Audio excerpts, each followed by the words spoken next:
How many of you remember when cell phones were these huge brick-like things that all it could do was talk, make calls? I do. I remember. That's crazy. So about 45 years ago, the first cell phone call was made. According to William Gibson, the guy who made the first cell phone call was an engineer at Motorola, and he called his competitor over at Bell Telecommunications. The guy on the other end did not say a word because he couldn't believe that he was receiving a cell phone call. So in these 45 years, we've come a long way, right? Around the 2000s, we started developing phones with screens, and then they were getting smaller and smaller, and so the screens were also getting smaller and smaller. But now, in this 2018, we have these, they're still pretty small, thin-wise, but the screen is way, way bigger. So now, today I'm gonna talk to you about some new technologies that have just recently come out, mainly folding phones with more than one display, and then a phone with 5 cameras on the back. So now let's take a look at the front of the phone, mainly folding displays. So Samsung last week released their aptly named Samsung Fold. As you can see, it folds in on itself like this. So you got one screen on the outside and then a bigger screen on the inside. The screen on the outside is 4.6 inches with a 21:9 aspect ratio, which is, once like, it doesn't really look that good, but once you open it up, it's got this big, beautiful 7.3 inch display with a 4.2:3 aspect ratio, so it's almost a perfect square. The front screen is a super AMOLED display, and then this huge, beautiful thing is the dynamic AMOLED display. So it's the first flagship phone with this kind of technology, with the folding technology.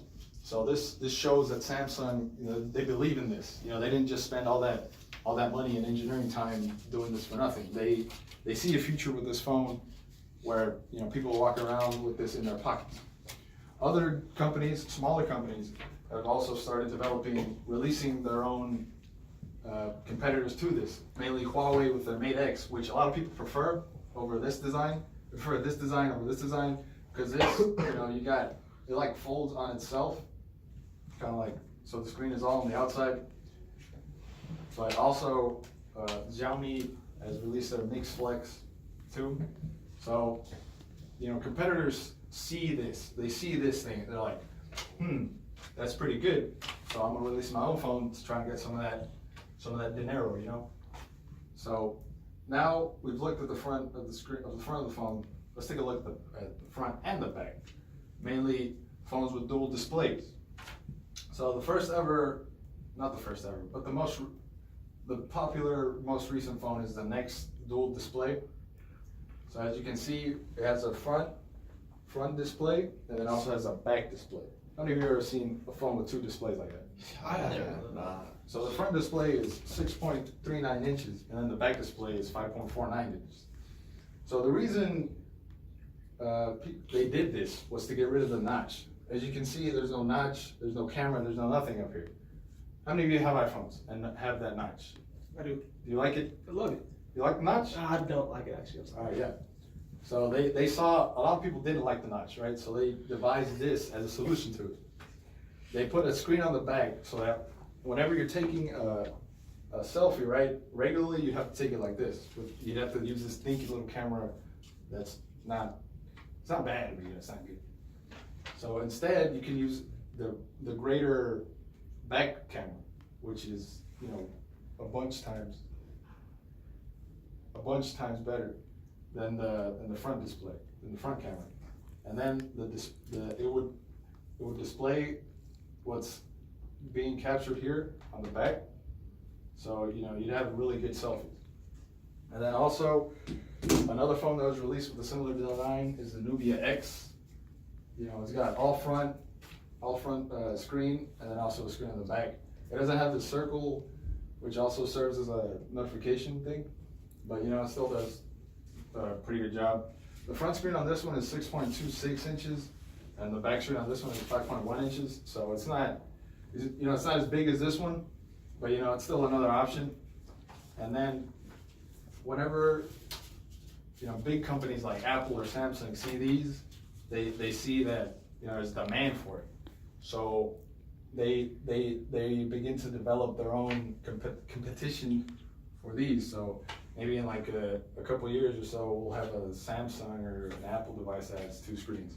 Because I know Tim Cook, the CEO of Apple, he wants a folding phone. So, you know, be on the lookout for that. But now let's move on to we're taking a look at the front of the phone. We're taking a look at the front and the back of the phone. So now let's take a look at only the back of the phone. Mainly the camera that rests on the back of the phone. Before I show you this design, did any of you have trypophobia? No, I couldn't do. I'm not gonna lie. Yep. Okay. So, you know, just be warned. This might trigger it, because this phone is holy, man. So as you can see, there's a ring of holes, right? But only one's a flash, one's a sensor, and the other 5 are cameras, right? They all have Zeiss optics. They're all 12 megapixels, so they all take beautiful pictures. And then, you know, they don't just take 5 pictures of different things, 5 different pictures. They take 5 pictures and put them all into one picture, so you get one really good picture. Nokia also has developed the indestructible phone, the 3310, as you all may know from memes and such. But, you know, they've continually built, ever since Apple released their double camera iPhone 7, they've continually increased the number of cameras. So now, in conclusion, you know, I've showed you guys 3 different technologies. If you want some more, you know, come to me. I'll tell you some YouTubers or something, you know, that can, you know, better explain stuff like this. But thank you.